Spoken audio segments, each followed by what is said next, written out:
امام حسین 10-10.5 سال عمر تھی، بچے تھے، مسجد میں آئے، حضرت عمر خطبہ دے رہے، امام حسین آئے تو جناب عمر کے سامنے کھڑے ہو گئے، کہنے لگے عمر نیچے اترو، میرے نانا کا ممبر ہے۔ حضرت علی کہنے لگے حسین یہ کیا کہہ رہے ہو، بیٹھ جاؤ۔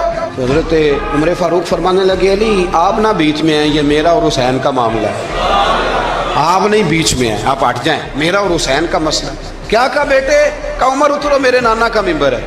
اتنا بڑا آدمی جسے کیسر و کسرا ہلا نہ سکے، جو درہ مارے تو زمین کا زلزلہ رک جائے، جو سورج کو حکم دے تو سورج چہرہ بدل جائے، وہ شخص جو دریا کو خط لکھے تو خشک دریا بہنے لگے، عمر اترو میرے نانا کا ممبر ہے۔ فاروق اعظم زمین پہ اتر آئے، ہاتھ باندھ کے کھڑے ہو، کہنے لگے حسین میں اتر گیا ہوں، پتر ممبر تو تیرا ہے یا تیرے نانا کا؟